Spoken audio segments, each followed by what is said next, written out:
Hello again, Struck Quap. Today I'm bringing you another build video for Torchlight 3, and this one is finally for the Forged, the new and reworked Forged. I've decided to start with a melee build, and I've called this one the Fracking Shocknado, which is like the Shocknado Vortex but with Fracking Strike. And Fracking Strike now is pretty interesting, and it can do a huge amount of damage when your gear is min-maxed and when you're stacking the right amounts of damages and when you're using it the right way.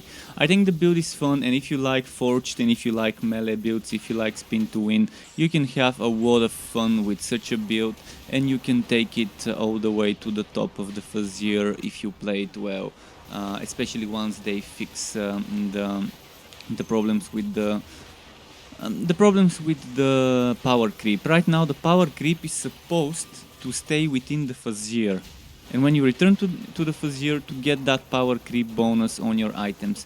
But the way it works now is you get the power creep bonus, and as soon as you leave the Fazeer it disappears, which is okay, but when you go back to the Fazeer it doesn't return. And when they make it to return once you go back to the Fazeer, then I think this build can be even stronger. And there's also a new map affix in the Fazeer called Monster Kill, which is my favorite, my new favorite affix. In general, it's fun. You use spin to win, you use Cyclone Mode to build heat. Heat no longer dissipates and you can keep going even if your heat is full. Then you use Vortex Bomb to group up the enemies and to spend heat, to vent heat, and by venting heat you're generating steam, and this steam lets you use Fracking Strike. This is how it works, and the tier 3 bonus of Sonic Pulse now lets your steam spending skills such as Fracking Strike do extra 40% damage on top of the 40% vulnerability that the enemies get. So in general this build is pretty nice, and I hope you love it as much as I do. Now let's show you the skills. And here are the skills I've decided to include, and the final way I've decided to set up those. So let's just quickly show you each three once, and then let's talk about why I'm taking a certain skill to a certain level, and then later maybe talk about alternative options. Fracking Strike must have this at tier 3. I think it's needless to say, but yeah, we need that tier 3 bonus, and we love that tier 2 bonus as well. And the tier 1 bonus is pretty decent. Then we want Vortex Bomb maxed out. I love the tier 3 bonus, I love the tier 1 bonus, and I definitely enjoy the tier 2 bonus as well. Rapid Strike we're taking only up to tier 2. If we are using Cyclone Mode as our damage skill.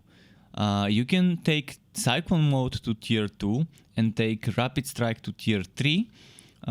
So it's very flexible. Regardless of what you do with the other skills, take a level 4 Rapid Strike, I mean tier 2 Rapid Strike and tier 3 Cyclone Mode, or vice versa.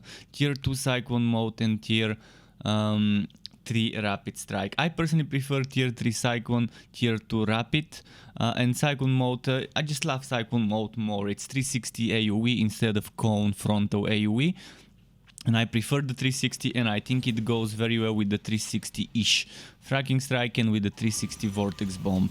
Cyclone Mode has a very decent tier 1 bonus, and it has a very decent tier 3 bonus, and the tier 2 bonus is not bad at all as well.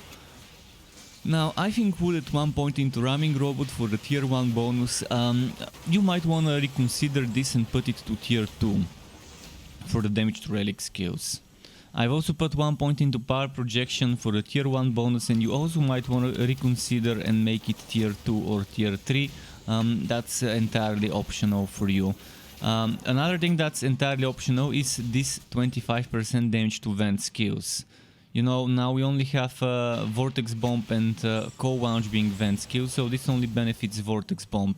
And if you would rather take something else instead of extra damage to Vortex Bomb, for example this 10% damage to Binded Sword or Stunned Enemies tier 2 bonus, then sure, put more points in there. But I think a must have for any build that's relying on Fracking Strike or Critical Mass, for example, to do damage, would take Sonic Pulse tier 3. Normally I wouldn't take tier 3 Sonic Pulse before, but now not only is it good because it gives you cooldown for Sonic Pulse to cast it more often. You can see right now my cooldown 6.8 with just the levels I've invested into it. I don't have any things invested into the duration of Sonic Pulse, but if you get one more item with duration to Sonic Pulse of like, let's say 12-13%, you could probably get it to last as long as the cooldown and keep it 100% upkeep. And yeah, this Sonic Pulse tier 3 bonus is amazing. Sonic Pulse now increases the damage of your team spending skills by 40% for 6 seconds, which is a buff you see on yourself. It kind of says exposed, defense lowered and weakness exposed, but that's just because they haven't made a new icon. It's giving you the same one that shows up on the enemies, the same text, but it definitely works, it definitely makes Fracking Strike hit harder. Now on the relic side of things, I strongly suggest Walkaway Storm tier 3, but you might want something different, although for spin to win it works pretty nicely. And I strongly suggest tier 1 or 2 1000 volt burst. If you don't like 1000 volt burst, sure, you could replace it with something like, what's its name, this new item, Echoes of Life. Echoes of Life basically is meant to replace your ultimate relic skill, the big relic power. So if you don't like 1000 volt burst for the attack and casting speed and that extra damage, and if you don't need the tier 2 or the tier 1, sure, take something else.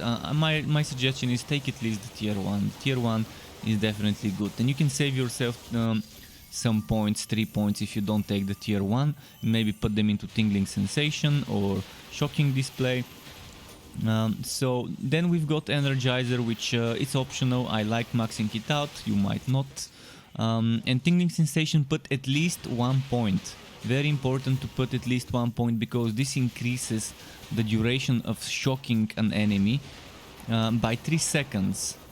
So not only does it give you chance to shock, but it also increases the duration. Now Lightning Strike, it's amazing for any type of Electrode build, especially ones with Rapid Fire or Cyclone Mode where you have many hits per second, or Rapid Strike, Rapid Fire, Rapid Strike, Cyclone Mode where you have a lot of hits per second, a lot of hits per minute, which means a lot of procs of Lightning Strike per second. Ideally you would have some extra chance to shock, maybe on the weapon, maybe on an offhand like a shield like I did, maybe even on the gauntlets, it used to roll there as well. So you can proc it more often. My gear is far from perfect, but more about that in the gear segment. So other things you could consider, as I said, shocking display. Then you might want to consider, which one was it? This damage to Binded Sword or Stunt. You might want to consider the hit generation bonus. And you might want to consider this critical chance for brawl skills, although I don't suggest it. We have crit chance from the Mountain King gauntlets, but yeah, you could consider those 2 tier 2 bonuses. And that's pretty much it for the skills. Next we're moving on to the Legendarium. For the Legendarium there are many ways to do it, since we have new sets and new items, and the choice just keeps growing and it's getting harder and harder to decide what to take.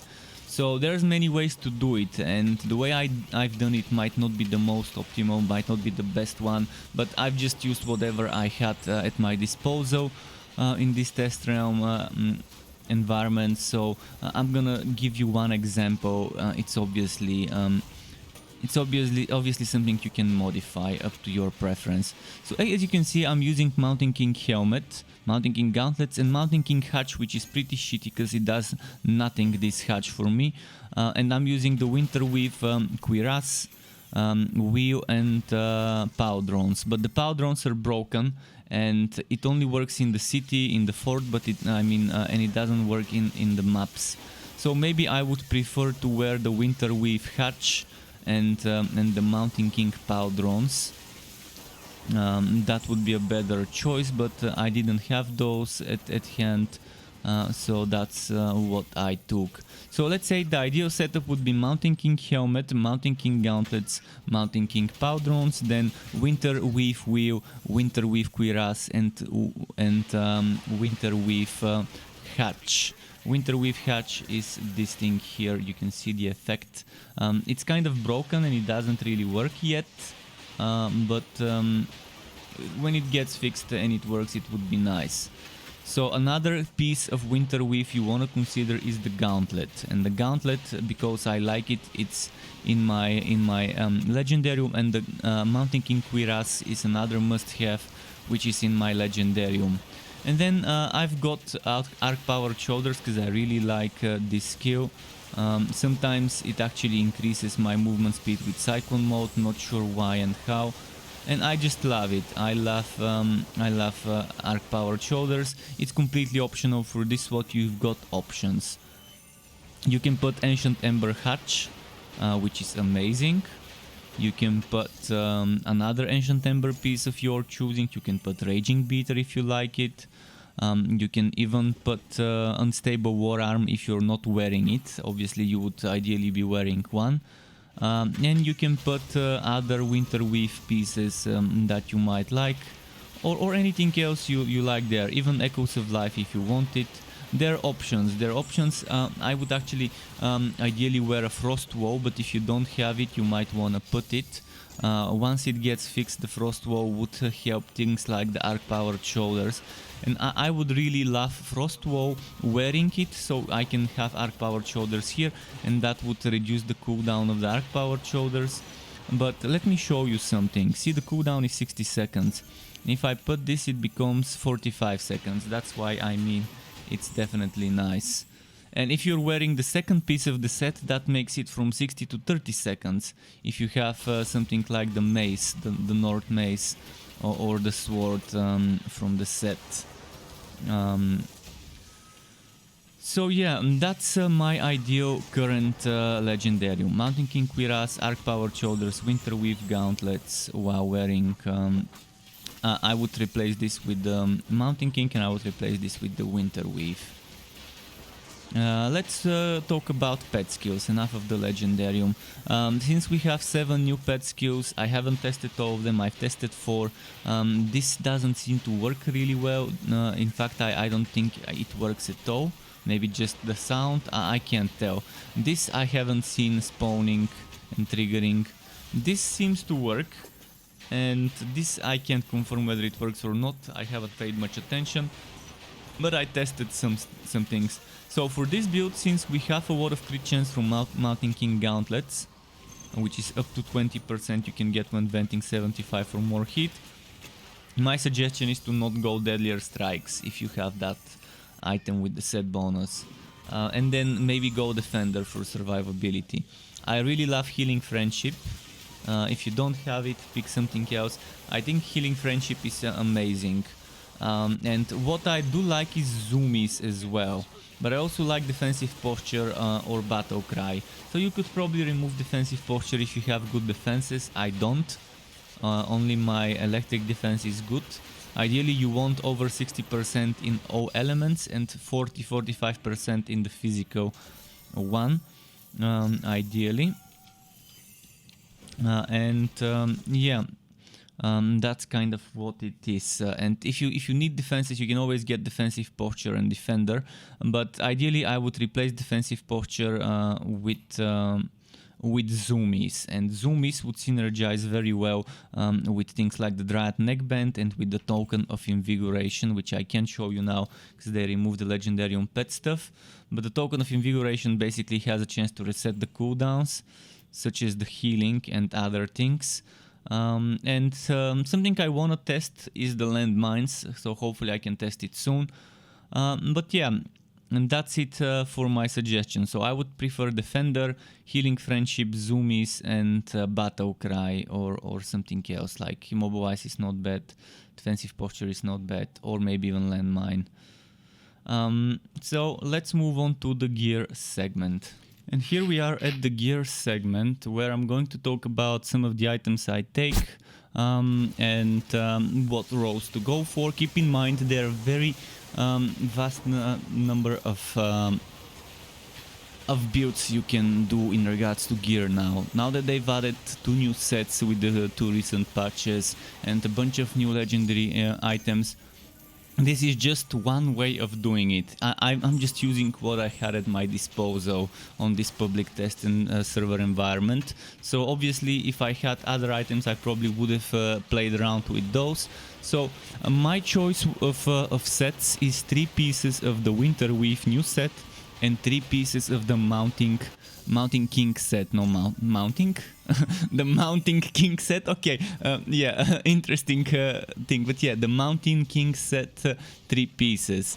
So ideally the 3 pieces Mounting King would be the helmet, the gauntlets, and I would ideally have shoulders.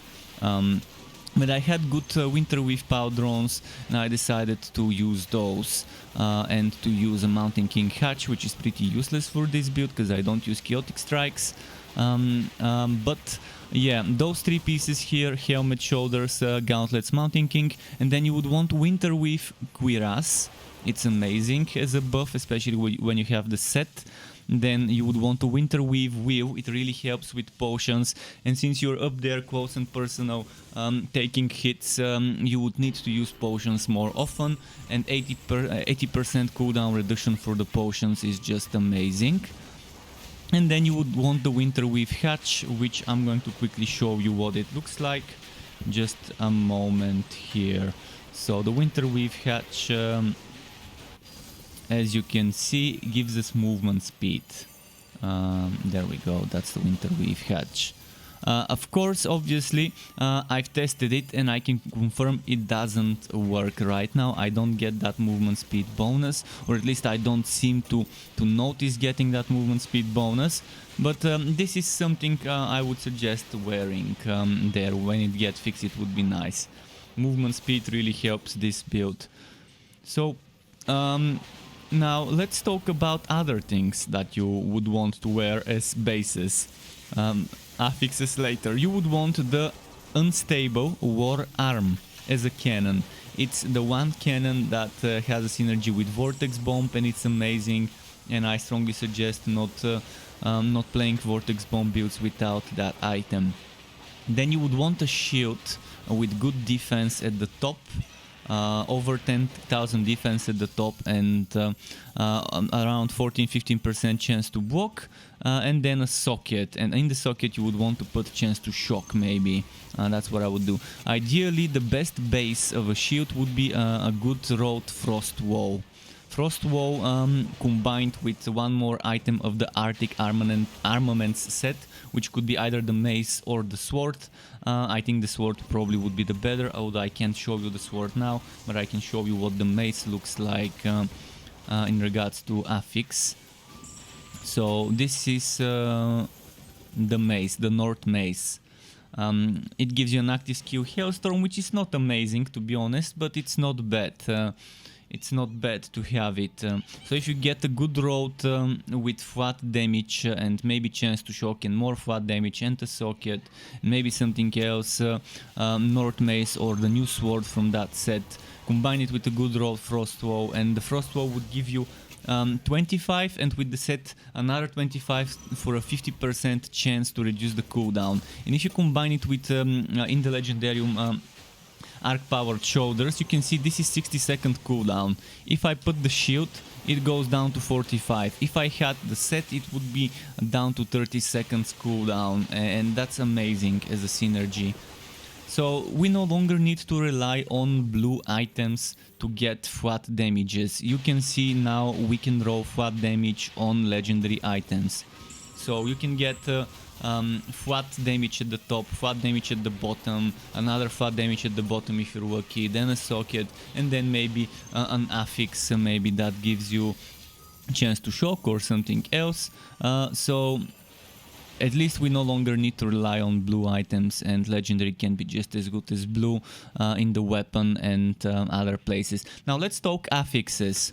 In the helmet you would want crit chance as a must-have.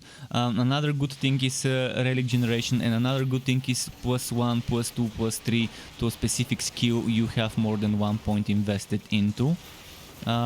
Then on the shoulder you would want Vortex Bomb damage, Fracking Strike damage, crit damage. Those are good. I think Fracking Strike damage should be the priority. Even if you don't get Vortex Bomb or crit damage, get Fracking Strike damage and maybe some extra defenses.